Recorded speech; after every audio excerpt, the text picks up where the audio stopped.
నిద్రపోదన్నా నీ దేహం నిద్రపోదన్నా మాటలు వింటున్నా అనుకున్నది సాధించే ఆధ్యాత్మిక బోధన్నా మార్పుడై కదిలాడు తను విక్రమార్కుడై కదిలాడు సైనికుడో నిలువెత్తు రక్షకుడో అక్రమార్కుల ఏదైతే అవినీతి ఉందో అవినీతి మీద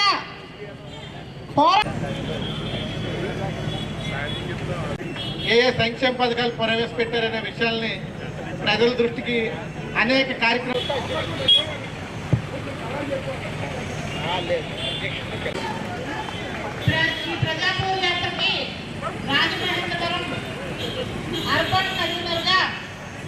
దృష్టికి తీసుకెళ్లి వాళ్ళ యొక్క ప్రభుత్వ పాలనను ఎండగట్టాలని ఈ రాష్ట్ర ప్రభుత్వ అవినీతి మీద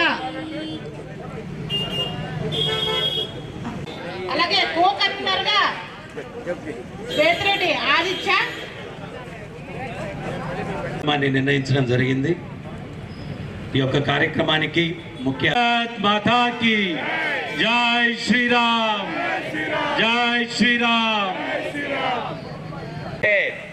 అందరూ కూడా ప్రధానిగా ఉండి ఈయన ఉపన్యాసంలో ఇదే చెప్పేది అన్నారు. కానీ యాత్ర ద్వారా రాష్ట్రంలో ఉన్నటువంటి ప్రభుత్వాన్ని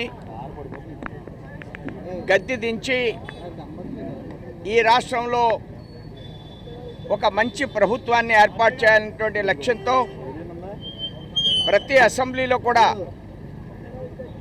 ఒక 200 మీటింగులు పెట్టాలి. ప్రతి అసెంబ్లీలో కూడా చిన్న చిన్న మీటింగులు పెట్టాలి. ఈ ప్రజాపోరులో నరేంద్ర మోడీ గారి యొక్క సంక్షేమం, అభివృద్ధి, అదేవిధంగా రాష్ట్ర ప్రభుత్వం చేస్తున్న దోపిడీ,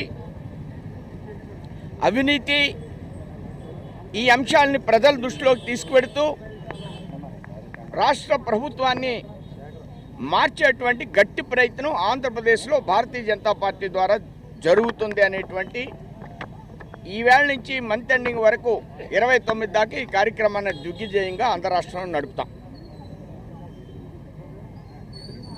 అభివృద్ధి కార్యక్రమం, ప్రతి సంక్షేమం, బియ్యం నరేంద్ర మోడీ 42 రూపాయలకి ఇస్తున్నాడు.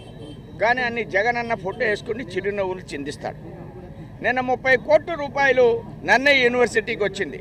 అక్కడ ఎంపీ గారు కూర్చుని యూనివర్సిటీ వైస్ ఛాన్సలర్ తీసుకొచ్చాడని చెప్తాడు. నరేంద్ర మోడీ యొక్క కేంద్ర ప్రభుత్వ పథకాలు అవన్నీ కూడా. అట్లా మధ్యాహ్నం భోజనం పథకం మేము పెడుతుంటే దానికి జగనన్న గోరు ముద్దలని పేరు పెడతాడు. ఈ విధంగా ఆయుష్మాన్ భారత్ ఇస్తే ఆ పేరే కనపడినవారు. ఈ విధంగా కేంద్రం ఇచ్చే అనేక పథకాలను కాపీలు కొడుతూ అవి కనపడకుండా ప్రజల్లోకి వెళ్లకుండా వికసిత భారత్ కార్యక్రమాన్ని అందుకునే ఈ రాష్ట్రంలో ఏర్పాటు చేశాం.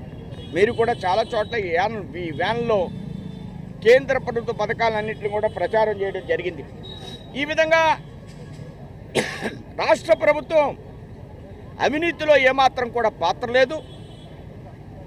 సంక్షేమం అనేది నరేంద్ర మోడీ యొక్క సంక్షేమమే అత్యధికంగా ఉంది.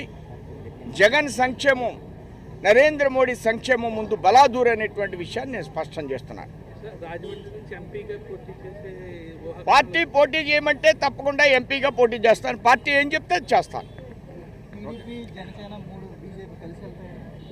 ఆల్రెడీ మాజీ ముఖ్యమంత్రి వెళ్ళి హోంమంత్రి గారిని కలిశారు.